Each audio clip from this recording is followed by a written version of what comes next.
등 운동에서 너비 운동과 두께 운동이 따로 존재한다고 생각하시나요? 따로 존재한다기보다는 그러니까 등 운동이 잘 생각해 보시면 견갑골의 형태와 척추의 형태가 사람마다 굉장히 많이 달라요. 그러니까 이거를 정확히 이해하시고 있으면 좋아요. 팔의 길이, 예를 들어서 어깨가 좁은 사람 있죠? 어깨가 이렇게 좁은 사람이 있고 프레임 자체가 넓은 사람이 있어요. 그 두 사람은 운동의 형태가 같아도 자극받는 범위는 많이 달라져요. 왜냐하면은 일정한 각도가 안 나오기 때문에 그래요. 그러니까 거리가 멀어지면 당연히 동일한 운동을 해도 근육이 받는 자극의 결은 어떤 사람은 이렇게 들어오고 어떤 사람은 이렇게 들어와요. 그러니까 어떤 사람은 가로가 되고 어떤 사람은 약간 세로 방향의 자극이 올 수 있기 때문에 이게 어떤 운동, 그러니까 누군가가 이거는 넓이 운동이에요 했을 때 체형이 그 사람하고 똑같다면은 비슷한 자극이 올 수 있어요. 넓이의 자극이 올 수 있어. 약간 광배근 바깥쪽에 자극이 올 수는 있는데 체형의 형태가 다르다면 완전히 다른 자극이 올 수도 있다는 거예요. 그렇기 때문에 이제 트레이너들이 하는 거는 단순하게 넓이 운동 이런 운동이 아니라 그러니까 해부학적인 구조로 이렇게 신전 운동을 할 거냐, 내전 운동을 할 거냐, 수평 외전 운동을 할 거냐, 이 각도를 다양하게 설정해 주는 게 결국에는 넓이도 되고 두께도 되는 거예요. 왜냐하면 이 해부학적인 구조를 다양하게 쓰면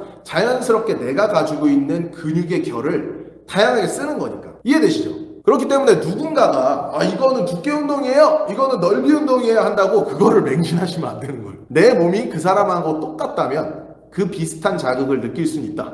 하지만 내 몸의 형태와 많이 다르다면 자극이 완전히 달라질 수도 있는 거예요. 그래서 결국에는 해부학적으로 다양한 자극을 얻는 게 그 두께와 넓이를 같이 키우는 핵심이라고 보시면 돼요. BCAA는 이제 분지사슬 아미노산이라고 얘기를 하죠. 그 아미노산 중에 류신, 이소류신, 발린, 그 필수 아미노산 중에 세 가지를 이제 BCAA라고 하고 보통은 2대 1대1 구조로 만들어요. 근데 그렇게 만든 이유가 연구를 한 거야. 우리가 운동을 하니까 류신, 이소류신, 발린이 제일 빨리 소모가 된다는 거죠. 그러니까 그 빨리 소모된 거를 채워주면은 좀 더 좋지 않을까? 이런 연구를 한 거고, 실제로 이제 연구 결과들을 보면은 사실 효과가 그렇게 어마어마하지 않아요. 한 5% 정도? 그러니까 지구력이 5% 정도 늘었는데 약간 이 정도. 그러니까 표준 오차 정도의 차이이기 때문에 뭔가 어마어마한 기대를 하실 필요 없이 그냥 이거 먹으면 지구력 조금 는다더라 하면서 그냥 먹는 거예요. 대부분 보충제가 그런 식입니다. 그래서 너무 큰 기대는 안 하시는 게 좋아요. 코치님 스택 하시지만 혈관도 크게 안 튀어나오고 강도도 좀 다른 사용들에 비해 약하신 것 같은데 극소량 사용하시는 건가요? 극소량은 아니고요. 지금 다이어트가 덜 돼서 그래요. 그러니까 제일 중요한 거는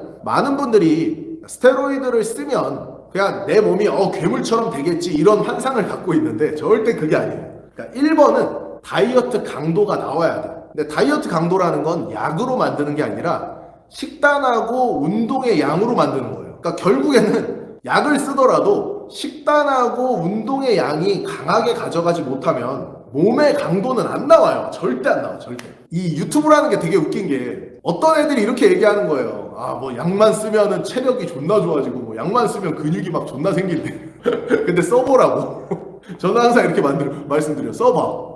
그게 되나? 그러니까 결국에는 약을 썼으면은 그 약을 쓴 만큼의 훈련량과 식사가 엄청 타이트하게 받쳐줘야지만 변해요. 그래서 저도 이제 다이어트를 좀 빡세게 하면은 그때 혈관이 보일 거예요. 지금은 지금 많이 덮여 있어요. 땅튜브 건은구 선수 편 보셨나요? 강고님 나오셔서 안경 쓰고 공부 잘하게 생기신 운동 유튜버 분도 내추럴 아닐 거라 하던데 어떻게 생각하세요? 안경 쓰고 공부 잘하게 생긴 운동 유튜버가 누구지? 근데 이제 저도 이제 그 땅튜브님 영상을 봤어요. 봤는데 그 건은구 씨가 15년도였나? 그 운동을 처음 시작했다고 한 약간 그 가시였을 때 사진과 17년도, 그러니까 한 2년 정도 후의 사진을 딱 보니까 2년 후에는 어깨가 저보다 더 크더라고요.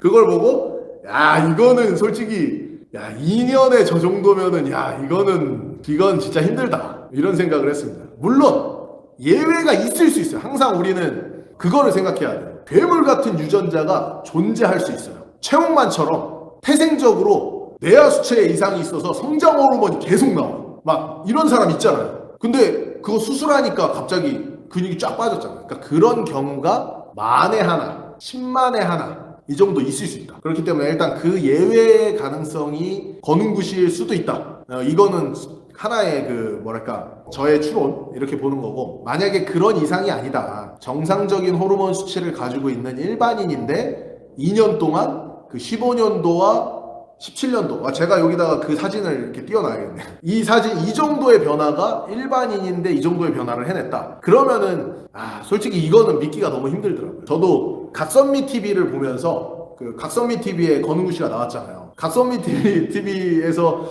계속 얘기를 하는데 권은구 씨의 반응을 보면은 이 사람 약간 그 정직한 도인의 느낌이 느껴졌거든요. 그래서 진짜 안 썼을 수도 있겠는데 이런 생각은 들었는데, 이제 땅튜브 씨 영상에서 15년과 그 17년의 변화를 보면은 이거는 진짜 힘들다. 내추럴로 로니 콜먼이면 가능할까? 약간 이런 느낌. 그 정도의 변화였어요. 그래서 그거는 알 수 없다. 언제나 인생은 알 수 없다. 자, 이렇게 봅니다. 코치님, 등운동 시 수평운동, 수직운동이 광배 넓이에 관해서 설명 부탁드려도 괜찮을까요? 수평, 수직 상관없이 전부 광배 넓이에 영향을 준다고 생각하는데 다들 수직운동이 넓이에 좋다고들 말씀하셔가지고요. 허필기님, 그러니까 우리가 광배근의, 이거는 이론적으로 알면은 되게 단순해요. 광배근이 어떻게 생겼는지를 생각하면은 진짜 쉽거든요. 그러니까 광배근이라고 하는 근육 자체는 섬유가 부채 형태로 생겼어요. 부채.